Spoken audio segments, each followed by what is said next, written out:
Ini sangat mengejutkan dan menarik ya untuk kita saksikan bersama. Ada seorang muhibbin yang berani bertanya langsung kepada Habib. Luar biasa, begitu sangat mengejutkan. Dan yang paling mengejutkan, pertanyaan yang kemudian disampaikan. Ya, ini. Yang ingin kami tanyakan adalah bagaimana Lagi kita kita saksikan menyikapi ya. hal seperti ini, Habib, agar iman dan kecintaan kami, mahabbah kami terhadap para dzurriyyah itu semakin kuat dan tidak tergoyahkan di tengah terpaan fitnah semacam ini.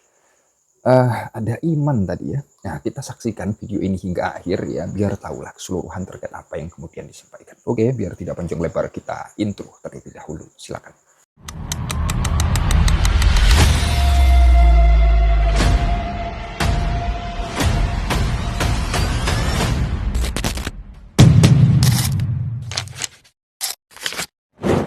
Menarik sekali ini, ada jamaah Taufik Assegaf yang bertanya langsung di majelisnya, disaksikan oleh banyak orang muridnya, muhibbinnya, tentang polemik nasab. Ada 3 pertanyaan yang beliau tanyakan, dan itu keren-keren tuh pertanyaannya. Sayang sekali pertanyaan yang diajukan oleh muhibbinnya itu tidak dijawab dengan baik oleh Taufik Assegaf. Tapi ya cukup untuk menjadi bukti bahwa mereka memang, bahkan dari muhibbin mereka sudah mulai ada yang terganggu. Artinya terganggu oleh kebenaran yang sesungguhnya. Artinya apa yang diteliti oleh Kiai Imaduddin Utsman Al-Bantani dengan yang lainnya memang masuk akal. Itu loh, memang masuk akal. Bahwa kemudian ada bumbu-bumbu, oh kita nggak terima sebagai muhibbin. Ya, zuriyah Nabi Muhammad dicaci maki, direndahkan, tidak diakui nasabnya dan lain sebagainya. Itulah bumbu-bumbu. Tapi poin dari pertanyaan itu yang saya kira penting sekali. Itu rasional pertanyaannya. Tapi Taufik Assegaf menjawabnya dengan irasional. Oke, coba kita simak sama-sama ya. Assalamualaikum warahmatullahi wabarakatuh. Assalamualaikum warahmatullahi wabarakatuh. Afwan Habib, mohon izin sebelumnya kami ingin menyampaikan. Saat ini saya juga mohon maaf, mungkin pertanyaan saya ini agak lancang, Habib. Sekarang kita dihadapkan dengan berbagai macam fitnah. Salah satunya adalah ada orang atau golongan yang ingin mengkaburkan, bahkan mengibtol nasab dzurriyyah, dan ini sangat ramai sekali dibicarakan sekarang, Habib. Cara-cara yang mereka lakukan itu ada yang melalui pendekatan sejarah dengan mengkaji ulang sejarah, terutama terkait para habaib di Indonesia. Juga ada yang melakukan kajian ilmiah dengan bertendensi pada kitab nasab mulai dari abad ke-5 sampai ke-10 Hijriah. Juga ada yang melalui media medis yang menganjurkan untuk tes DNA. Seperti itu, Habib. Jujur, kami sangat geram dan kesal. Juga kami gak terima atas apa yang mereka lakukan terhadap dzurriyyah, terhadap orang-orang yang kami cintai, seperti antum, Habib. Yang ingin kami tanyakan adalah bagaimana, kami ingin bertanya langsung kepada Habib, bagaimana pendapat Habib tentang hal ini? Seperti itu, Habib. Ya. Yang kedua yang ingin kami tanyakan adalah bagaimana kita menyikapi hal seperti ini, Habib, agar iman dan kecintaan kami, mahabbah kami terhadap para dzurriyyah itu semakin kuat dan tidak tergoyahkan di tengah terpaan fitnah semacam ini, Habib. Afwan, Habib, sekian, terima kasih. Assalamualaikum warahmatullahi wabarakatuh. Dengarkan baik-baik. Pertama, orang kalau membahas fikih itu harus tahu qawaid fikihiyah, kaidah fikih, dan harus sesuai dengan kaidah fikih. Orang kalau membahas nahu itu harus tahu kaidah nahu, harus sesuai kaidah nahu. Begitu segala satu hadis juga begitu, kaidah hadis, qawaidul hadis. Orang kalau bahasa nasab harus tahu kawaid itsbatun nasab. Bentar, sebelum saya lanjut ya. Sebelum saya lanjut, ada tontonan menarik nih, pengakuan jujur dari Taufik Assegaf. Ini penting. Nih. Habib, ini pondok pesantren ini dimulai dari tahun berapa nih? Allah, tahun berapa ya?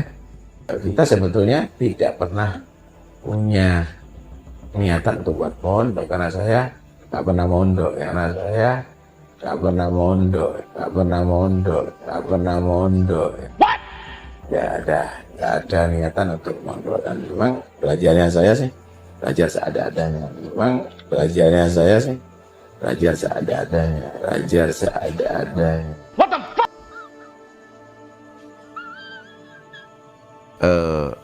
Kalau kan makruh itu kalau ditinggalkan mendapatkan pahala.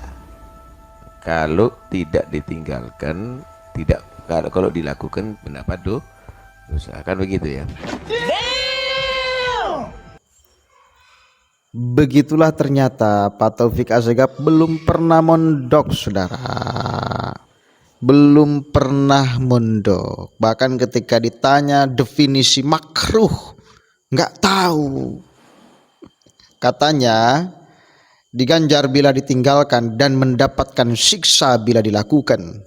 Padahal kita tahu sama-sama definisi makruh. Ma yuthabu ala tarikihi wa la yu'aqabu ala fa'ilihi. Diganjar memang bila yang meninggalkan, tetapi tidak disiksa bila ada yang melakukan. Itu definisi makruh. Ya begitu. Ternyata nggak tahu juga dia. Itu kan padahal yang sangat sederhana. Wajib, makruh, sunnah itu definisi yang sekelas sekolah agama anak SD itu tahu tuh definisinya. Tiba-tiba ini sekelas ketua Robitoh Alawiyah nggak tahu, saudara. Coba kita lanjut nih. Apakah ada di kaidah nasab itu harus kitab sezaman? Suruh buktikan. Tidak ada, gitu loh. Oke, pertama. Yang kedua, kalau kamu bahas masalah fikih, ini pendapatnya Imam Nawawi. Berhenti apa enggak? Berhenti. Oh iya, mutamat sudah. Kalau membahas nahu, oh ini pendapatnya Misbaweh, berhenti. Sudah. Kira-kira kalau ada orang menyatakan, ya si Baweh keliru, Nawawi keliru, gimana kira-kira? Oh nggak ngerti fikih. Kalau orang bahas nasab, kemudian dibawa kepada nasabah, orang ahli nasab, berhenti. Oh Ibn Hajar mengatakan begini, udah. Oh Sakhawi menyatakan begini, oh ya sudah, berhenti. Tapi Ibn Hajar sebetulnya keliru begini loh. Ini kira-kira apa ini? Tidak dua ilmu ini, gitu loh. Paham ya? Udah jelas, ini udah jelas gitu loh. Oh, gitu.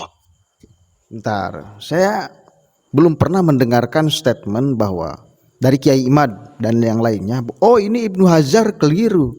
Belum pernah saya mendengarkan statement itu dari Kiai Imad dan yang lainnya, bahwa kemudian Kiai Imad menawarkan metode penelitian yang mungkin berbeda dengan Ibnu Hajar, iya ya, yang mungkin berbeda dengan imam-imam yang lain, iya, tetapi belum pernah mengeluarkan kalimat oh ini Ibnu Hajar keliru nih, belum pernah. Justru saya meyakini imam-imam yang lain, karena ini ranahnya fikih, itu benar menetapkan nasab Sa'adah Ba'lawi sebagai zuriyah Nabi di masanya sebelum ada ilmu tes DNA, sebelum ada ilmu filologi yang bisa melacak manuskrip di abad keempat. Benar di masanya, cuma ilmu ini kan terus berkembang sesuai dengan perkembangan zaman, apalagi sekarang ada teknologi. Jangan pernah kau tolak teknologi. Sekarang itu ngetes orang itu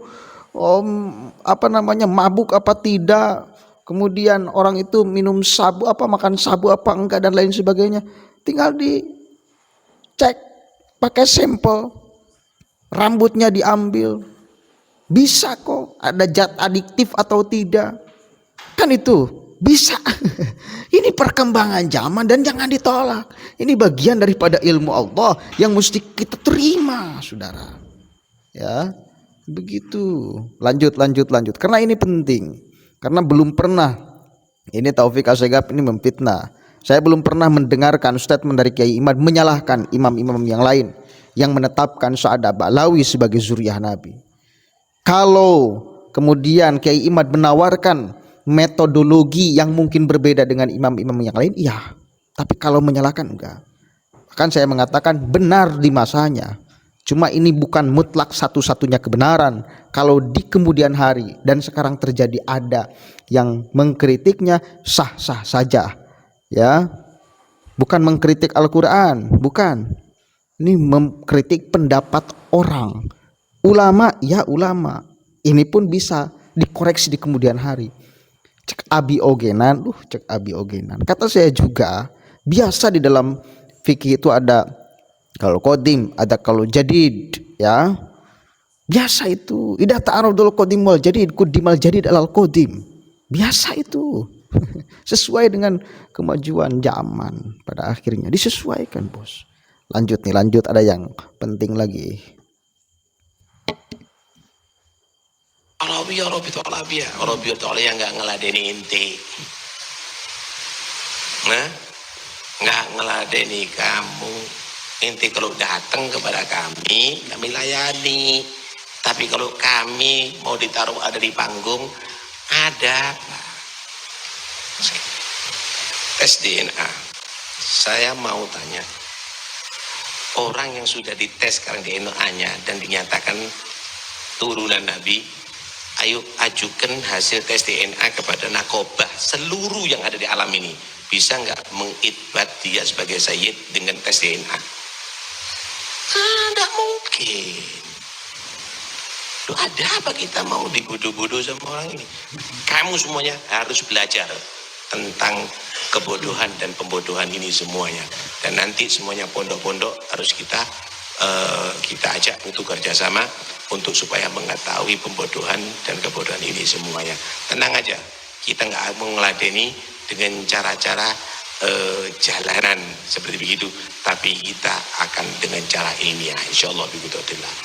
Ya, jadi nggak usah bingung, ya. Tetap aja dalam yang ada sekarang ini, dan tolong para habaib jangan berbicara antum kecuali sesuai dengan kapasitasnya antum. Mereka ngerti, ojo mentit-mentit, ya. Nah, jangan terlalu tinggi pembahasannya, sebisanya, sebisanya. Nah, dengan begitu, dan saya boleh kritik, ya.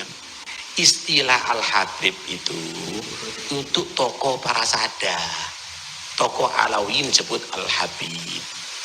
Oh Al-Habib Muhammad Al-Mukhtar, oh Al-Habib Abu Bakar, oh Al-Habib Al-Habsyi, itu istilahnya. Lah saiki di Indonesia lahir jadi Habib. Itu sama dengan kiai. Kiai itu tokoh-tokoh orang Jawa. Kalau ada di mana? Di Kalimantan guru. Guru itu tokoh-tokoh. Lah semua orang datang kiai, misalnya musikus dari kiai, pelawak dari kiai. Loh, ini jabatan nggak bisa segala orang, gitu loh Pak. Oke, udah cukup lah ya. Jadi dia mengkoreksi juga. Jadi nggak bisa sembarangan memakai gelar Habib. Itu di kelompok ente Pak Taufik. Ya kita mah nggak pernah. Dari kita itu nggak pernah. Dari kelompok kan harusnya ada tuh siapa sih? Si Mahdi tuh, Habib Bocil tuh. Memakai gelar Habib, pantas apa tidak? Dan semuanya dari kalangan ente justru yang memakai gelar Habib. Pada akhirnya kan makna Habib itu memang menjadi sangat kabur. Jadi sangat kabur. Semua orang dari klan Ba'alawi itu ngeklaim sebagai Habib kan pada akhirnya, dan itu mesti ada pembenahan internal kalau memang tidak sesuai dengan semestinya. Bagus itu untuk koreksi internal. Kemudian yang kedua, kepada para habaib ngomong sebisanya aja. Ente juga salah satunya Pak Taufik. Kalau ngomong itu jangan terlalu tinggi. Anda pernah ngomong dan Anda belum pernah mengklarifikasi sampai detik ini, mengatakan bahwa siapa orang yang mengikuti Al-Quran tetapi tidak ikut Habib, maka dia akan tersesat. Mesti diklarifikasi itu, Bib. Pak Taufik, ente mesti mengklarifikasi. Minta maaf dengan statement ente itu. Anda juga mengatakan bahwa ulama itu adalah pengawal para habaib. Anda juga yang mesti membenahi diri, membenahi statement-statement itu, mengklarifikasi maksudnya apa. Kalau salah, minta maaf, mohon maaf. Ucapan saya yang demikian itu salah. Ucapan saya yang demikian itu adalah keliru. Yang benarnya adalah legowo dong kalau memang salah, dan itu memang salah. Kalau Anda menganggap bahwa itu kebenaran, maka kita akan gugat sama-sama. Nggak bisa. Dari mana dasarnya? Ulama adalah pengawal para habaib. Dan Ba'alawi itu, Habib Ba'alawi itu lebih tinggi daripada Al-Quran. Yang ikut Habib tidak ikut Al-Quran, yang ikut Al-Quran tidak ikut Habib akan tersesat. Di mana dasarnya Anda ngomong kayak gitu? Doktrin itu kan namanya. Jadi sebelum Anda menceramahi orang lain untuk membenahi dirinya, ngomong sesuai dengan kapasitasnya, Anda juga yang mesti berbenah diri. Definisi makruh nggak tahu itu tuh. Kan kacau. Setingkat ketua Robitoh Alawiyah nggak tahu, nggak ngerti definisi makruh. Dia juga pengakuannya belum pernah mondok. Tiba-tiba buat pondok pesantren. Kan kacau ini namanya. Hati-hati saudara ya. Yang mau mondokkan anak di Taufik Assegaf, pengakuannya belum pernah mondok pesantren, ilmuannya diragukan. Jelaslah diragukan. Definisi makruh nggak tahu kok. Itu sesuatu yang sangat sederhana dan kita biasa belajar dulu, apalagi sekarang mah udah anak TK ngerti tuh definisi makruh sunnah wajib itu tahu. Gimana sih? Mudah-mudahan ada manfaatnya. Mari kita kembali kepada jalan yang benar. Assalamualaikum warahmatullahi wabarakatuh. Bagaimana saudaraku? Sudahkah Anda mendengarkan ini dengan baik ya? Begitu sangat mengejutkan memang ya. Dan pertanyaan yang kedua yang bikin saya betul-betul terkejut, yang kurang lebih seperti ini ya. Ada kata iman tadi ya, iman. Coba, khawatir saya salah dengar ya. Yang ingin kami tanyakan adalah bagaimana kita menyikapi hal seperti ini, Habib, agar iman dan kecintaan kami, mahabbah kami terhadap para duliyah itu semakin kuat dan tidak tergoyahkan di tengah terpaan fitnah. Terpaan fitnah. Tesis yang kemudian Kiai Imad kemukakan ya dengan tegasnya itu penuh dengan referensi, penuh dengan data yang sudah beliau teliti. Ya. Artinya apa? Itu tidak hanya sekedar ya ungkapan ngomong-ngomong saja, bicara-bicara seperti itu, tidak hanya omong saja, itu dengan data, dengan referensi yang oleh beliaunya ya dari kitab nasab, ya dari kitab sejarah, ya yang oleh beliaunya dibaca, ya dilihat, diteliti, dan setelah beliau selesai lah ya, beliau kemukakan itu. Jadi ini dengan referensi, ini penelitian. Tapi bagaimana menurut teman-teman? Apakah ini fitnah atau seperti apa? Ya, artinya terkait ungkapan Kiai Imad ya soal nasab mereka. Bagaimana menurut teman-teman sekalian? Ya, mungkin hanya itu ya, tidak usah panjang lebar lah. Yang terpenting saya sudah memutarkan video itu, Anda bisa saksikan, dan kemudian beliau, Kang Haji Rafiq Muhsin, memutarkan video yang tidak kalah mengejutkan saya pikir ya. Yang kemudian beliau putarkan setelah beliau memutarkan itu ya. Dan ya mohon itu dicermati lagi ya, mohon itu didengarkan dengan baik ya. Khawatir ada kesalahpahaman atau kegagalpahaman ya. Jadi monggo agar didengarkan dengan baik. Hanya itu sih dari saya. Apabila ada keliruan kata atau ungkapan narasi atau hal apalah itu yang telah saya sampaikan di sini, Jika ada kekeliruan dari saya Al-Fakir Official, mohon maaf sebesar-besarnya. Hanya itu saudaraku, akhirul qaul, ihdinas siratal mustaqim. Wassalamualaikum warahmatullahi wabarakatuh. Terima kasih. Ya.